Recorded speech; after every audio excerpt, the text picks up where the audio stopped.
Hello and welcome to this week's episode of The Art of Feeling Better.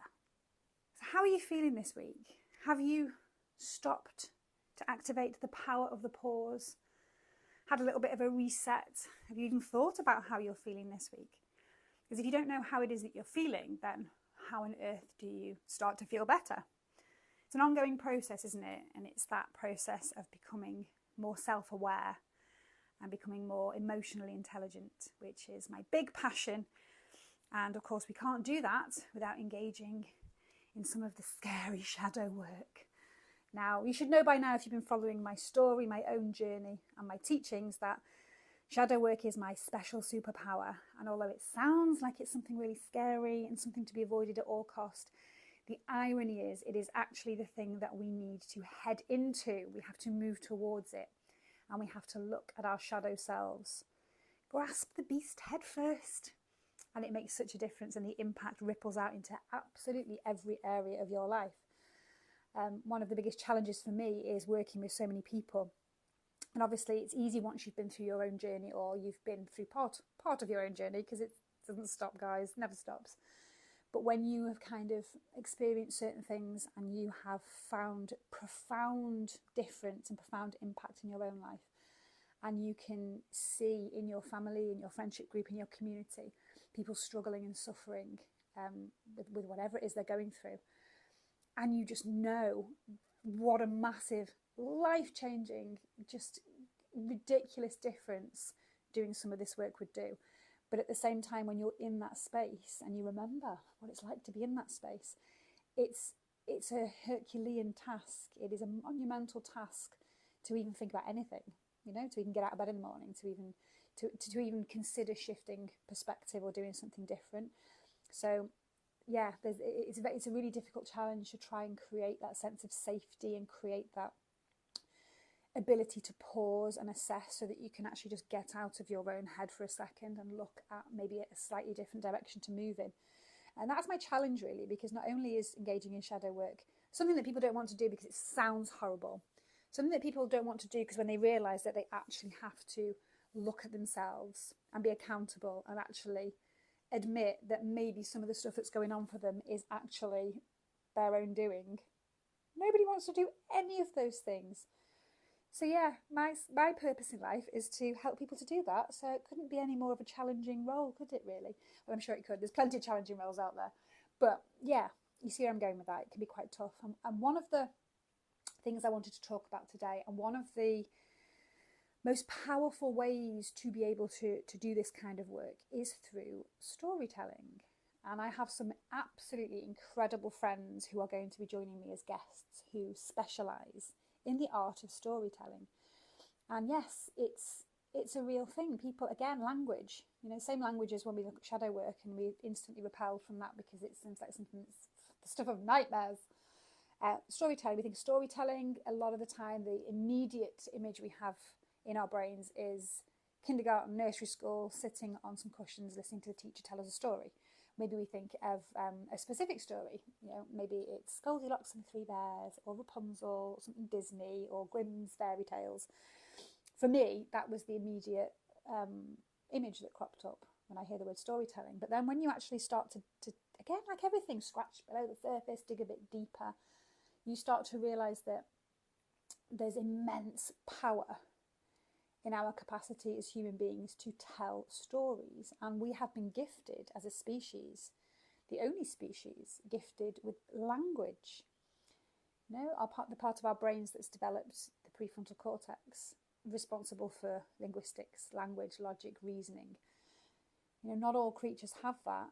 And with that, I'm going to sound like, with great power comes great responsibility. But it's true. We have this gift. And there is a massive responsibility that goes with that, with being able to have language at our disposal. And I've spoken a lot of times when I've spoken on the stage, when we've done our events and our shows, about words being weapons. And I have workshops that I've done with young people, cool, fun ones, of course, to try and drive home the fact that language is such an important facet of us as humans. And our words are weapons and they're really powerful, and we can use them to heal or we can use them to harm.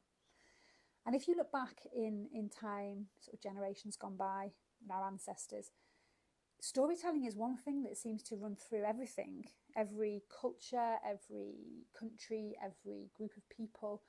We all have an element of storytelling that's passed down. So whether that's round the fire, ancient civilizations sharing their wisdom and sharing their how they live and their recipe for a life well lived, and their warnings and their goals and their just their wisdom to the next generation, and how that gets passed down. Beautiful storytelling that we seem to have lost the art of, to the grandfather or the grandmother that sits with the grandchild on their knee and tells them the stories of when they were a little girl and what things were like 40, 50 years ago, to the person in work in your office when you come in on a Monday morning and you all sit around the coffee machine and there's stories around what's happened to the weekend and embellishments on the truth sometimes, and gossip, part of the storytelling process. And of course, schools, education, subject close to my heart, as you will know. The stories that we tell in schools and in educational settings, they are powerful. Words are so powerful. And when you understand the brain and neuroscience, and you understand brain waves connected to learning and how we are influenced by language, you really do start to understand how powerful the education system is and how important it is to get the stories right and the narratives right for a life well lived. My personal opinion, again, being clever and careful with my own language here, around today's society and out the structures that are in place, is that the narrative, the language and the stories that we are subjected to and that we eat up through the media and through the school system and through just our culture, are not particularly conducive to our physical, mental or emotional health and well-being. We're no longer passed down the stories that help us to thrive, that help us to survive even. We're not passed down the tools, the methods, the strategies and the stories that we need to live holistically and well balanced, to connect in with our environment, to connect in with our community, with our families.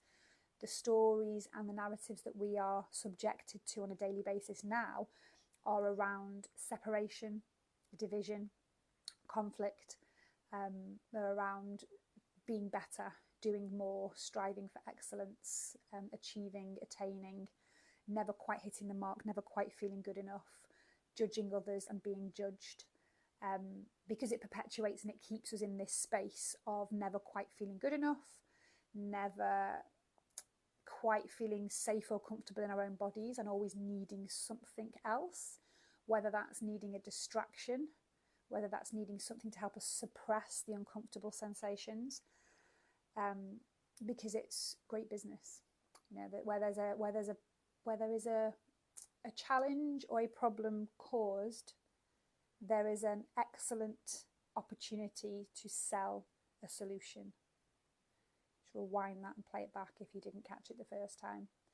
This is how it works. This is how our society works nowadays, and there's many of us. I've got some really good friends out there globally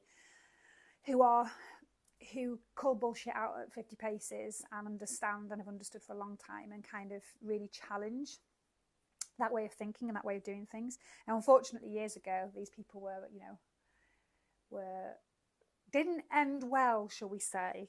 A lot of the women were burned and drowned, and a lot of incredible people, men and women, were put in asylums, lobotomized. Free thinking and critical thinking and discernment is a dangerous game.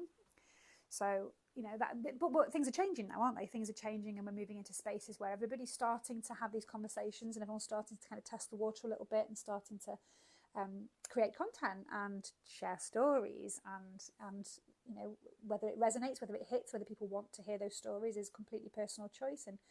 And whichever way you choose to go and whatever hits and lands with you, then that is right for you. My only wish for people is that they feel safe in their bodies and that they feel well, that they feel peace, that they feel joy, that they feel happiness, they feel fulfillment, and that they feel like they are living their life in authentic alignment with who they're meant to be. That's my only wish, however that happens, whichever direction you move in, whoever helps you with that, however that looks for you. Sometimes what we find is people are absolutely angry and traumatized and very, very unhappy with their lives, and yet the way things work is they still challenge the solutions, and you know, that's not what I've been taught, that's not what my belief system is, that's not the story I've been told. So I don't want to go anywhere near that. I don't want to talk to you. I'm going to ridicule that. I'm going to judge that. But I would say if you're not feeling great and if your life isn't lining up the way you want it to, then perhaps it's time to start that critical thinking, and maybe it's time to just open your mind slightly. Maybe it's time to look in other directions and just explore. There's nothing wrong with exploring, is there? There's nothing wrong with, you know, finding as much information as you can on as many different topics as you can, and then using your own brain, your own mind to critically assess and discern what feels right for you, and what is truth for you is truth for you. As long as it makes you feel good and lights you up, winning, absolutely winning. That's all I want. That's all I want for people. But in terms of powerful storytelling, and as always, this is the art of feeling better, right? So we need to have a look at all the different strategies, tools, techniques that can help you feel better in real time, right? This is about building a toolkit together and sharing stories, sharing techniques, sharing, you know, the links to people as well. You know, when I have guests on, I'm sharing links so you can sort of explore and meet and connect in with other people who have different viewpoints and are doing different things. And storytelling for me is really exciting because it's starting to really come into the arena now in terms of in business, in marketing. You'll see it a lot. There's lots of training around the power of storytelling, which again is makes my radar go off slightly because I think, storytelling can be used for good or bad. And again, if it's used for selling, it's working out how you can ethically and authentically use storytelling to solve the problem. And if you're not creating that problem in the first place in order to make money to solve it, then, you know, okay, that's cool. Everyone needs to be able, I'm doing it myself, you know, I'm creating stories and monetizing certain aspects so that I can feed my children and pay my bills while helping people. But I don't believe that I've been part of the problem in the first place that's caused it so that I can make money. So that's the sort of the fairness and the balance, isn't it?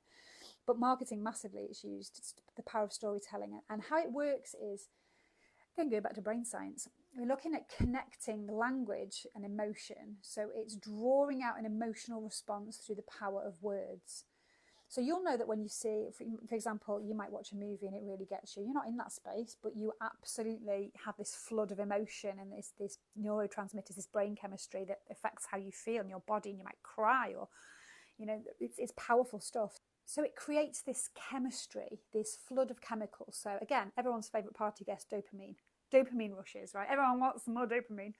Oxytocin, you know, the love hormone. When you start to have these emotional responses, there's a flood of these kind of chemicals in your system.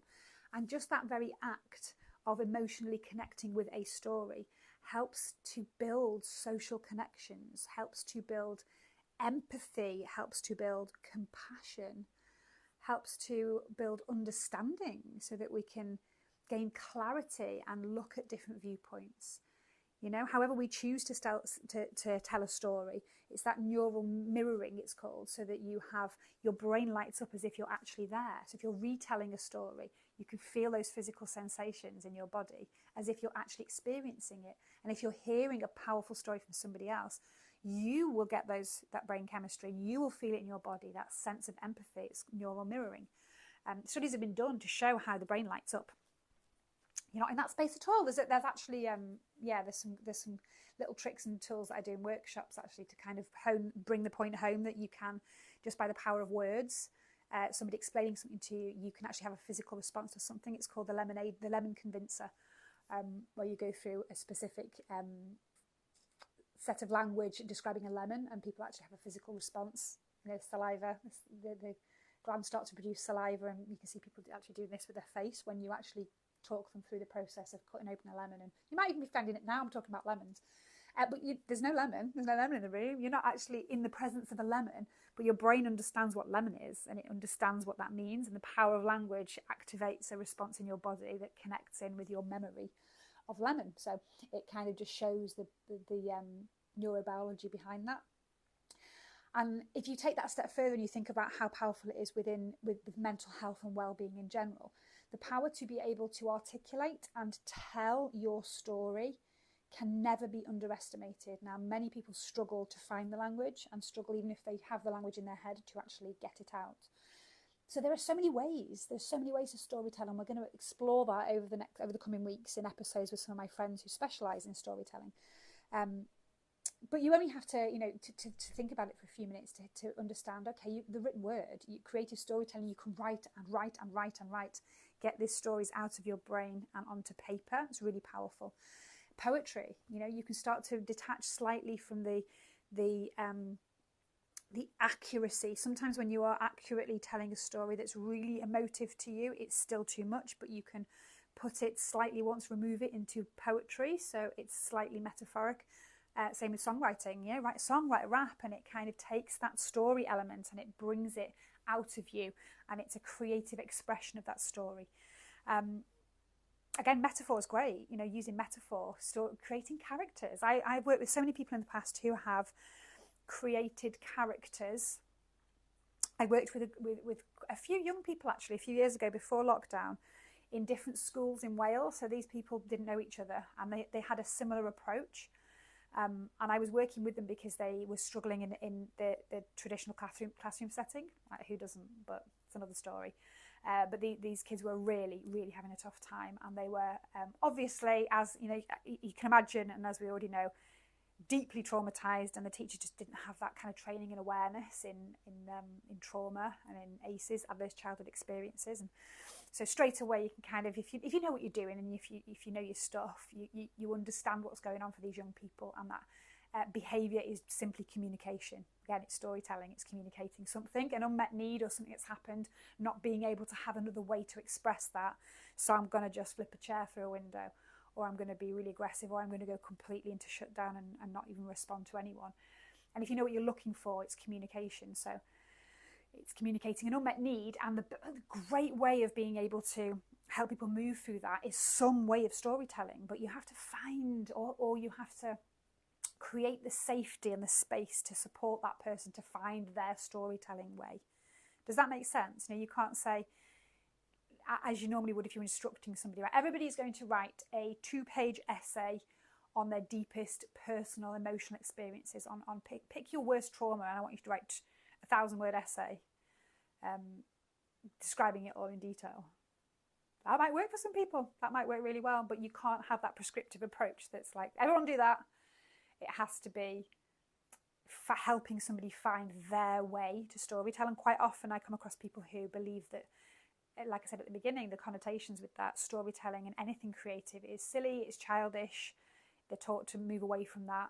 Logic and reasoning is the only way, and it's so damaging to your health. So sometimes you have to open up and help people to explore the thought of even doing something like creative, and break down the barriers around their representation of storytelling and creativity to begin with before you can get anywhere. Some people naturally light up when you give them the opportunity. You just have to provide a pen and paper sometimes and some safety, and that is enough. People just light up. But that's how powerful it is. And this young person, this group, they all had a very similar approach when we created that space, using anime, cosplay, characters, so cartoon, storyboarding, animated characters, spending a lot of time creating a character and giving them characteristics. And then when it comes to cosplay and anime, things like that, actually embodying that and creating costumes and creating makeup and hairstyles and all of these things. But it was an instinctive therapeutic approach, so we just kind of nurtured and supported that. But as the characters built and the stories built, it was quite obvious that the stories that were coming out were disclosures about that person's experiences. So you have to be very, very careful in these situations and pay attention and support and take the appropriate action. And not that you need a safeguarding lesson, but there's a lot of safeguarding measures in place for this kind of thing. But it was really, really interesting, and it was really the feedback was incredible, because some of these young people that I work with just would not work with anybody at all. But you open the door and you give someone the key to unlock something in a safe space, and storytelling, is such a universally powerful way to do that. And of course, you can do the circle, you can do storytelling circles, and everybody can talk, and that's cool. That's brilliant. That's a lovely way to do it. But you have to feel safe to be able to do that. And some people don't feel safe to do that. And some people will be watching this now and going, the thought of sitting in a circle and having sort of a talking stick, sharing, it fills people with absolute horror, anxiety, and dread. It's such a powerful tool. Such a powerful technique, and it's really, really cathartic and really therapeutic to be able to be in a space where you can trust and feel safe enough to actually share something. But at the same time, it's not for everybody, and it's certainly not a starting point for a lot of people. It can take time to build towards that kind of thing. Whether it's powerful or not is irrelevant if it doesn't work for you, right? So, but there will be a way. There'll be something there that works for you. There'll be something. Just try putting pen to paper. Doodle, doodle and see what happens. Because sometimes you'll doodle and shapes will come out of the doodles. You can put music on. You can find a piece of music that represents the emotion that you're trying to kind of unpick.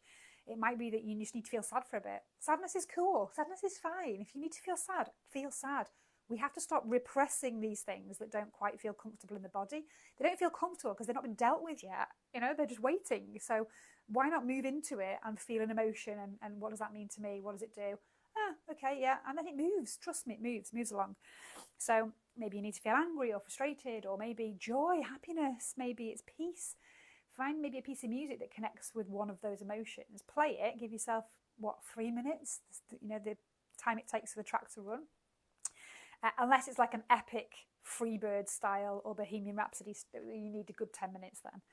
But get a piece of paper, get a pencil, do pencil on the back of a beer mat or something, whatever. But if you have some supplies, you've got any colours, or get yourself a notebook or a blank piece of paper and some colours. Just sit, breathe for a sec, let the music play, and pick something up.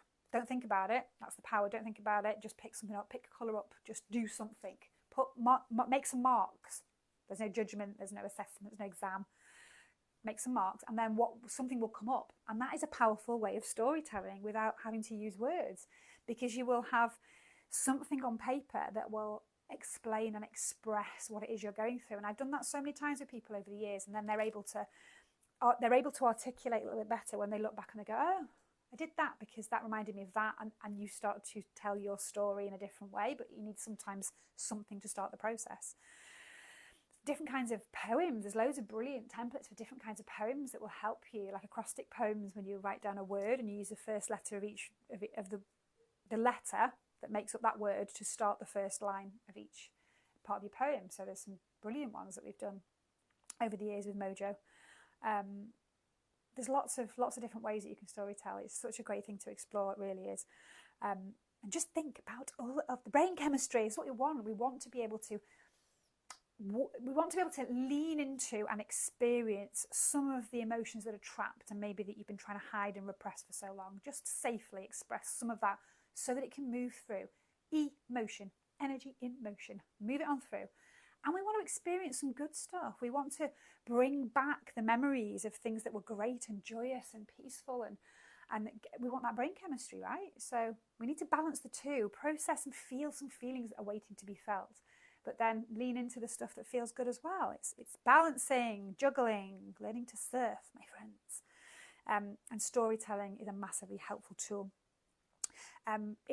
Storytelling stimulates social experience even when you're alone. So if you're watching a movie or reading a book, or you are thinking back for a memory, it stimulates those parts of the brain, and it can help massively reduce anxiety.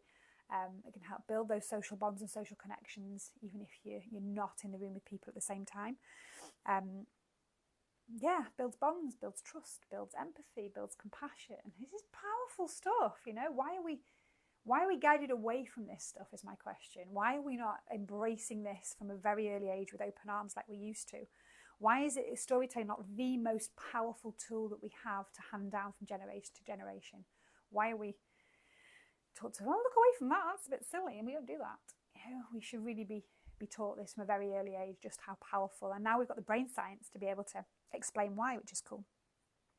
So I think I'm going to leave that there for today's session. I'm going to wait for my guests to delve a little bit deeper into their own personal methods and their own ways to tell stories. But I would encourage you, if you haven't already, you can have a look back at my Batman origin story. So I have My first couple of episodes of this podcast and also on Substack, there's a written version. Everyone has a Batman origin story, right? You know, everybody has one. So what's yours? Something to ponder on, and how would you express that? What is your Batman origin story? What are the components from your past that make you who you are today, good and bad? If it was a character, how would you depict that character? What would they look like? Give them a backstory that relates to you. Just think about it. Think about how that is for you. And if you feel drawn to, do a little bit of jotting down, create your own character, do a little bit of a backstory synopsis, and it's really, really powerful therapy. I've done this lots of times before, but when I was actually speaking it to camera to do the podcast, and when I was writing it down for the Substack, so cathartic, so powerful, so useful to me. And you know, some of the things in my origin story, yeah, it's all childhood stuff, isn't it? It's all childhood stuff. And you know, I had a lovely childhood. Like, I've got no complaints really. But you look and you dig below the surface. I mean, I get on my whole family. We're all fine. We all get on really well. But being able to do that and dig to do this origin story, you start to weed out, you start to unpick some of the monumental learning points that you've had, some of the things that made you feel elated, that made you feel your first experience of love, your first experience of overwhelm, of anger, of sadness. Some of the things that friends and family will not even have given a second thought to and didn't intend in any way. You can assess how much of a huge impact somebody's words or lack of words, somebody's actions or lack of actions had on you in your formative years. And it's not about placing blame or accountability, or it's about understanding what makes you tick, and it's about understanding what has been part of your programming that makes you think, feel and behave in a certain way. And if your thoughts, feelings and behaviours aren't serving you well, and if there are things that are happening in your life and patterns that are happening in your life that you're not comfortable and happy with and you want to change, the only way you can do that, trust me, the only way is the shadow work. You have to peel back the layers, you have to peel back the years, you have to go back and understand what it is that the root cause is and the initial programming that's gone in here.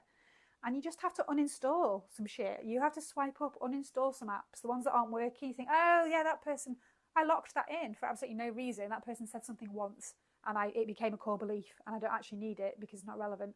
Let's swipe that up. Let's do a hard factory reset. You see? And the most powerful way to do that, in my opinion, is through therapeutic storytelling in whatever way that works for you.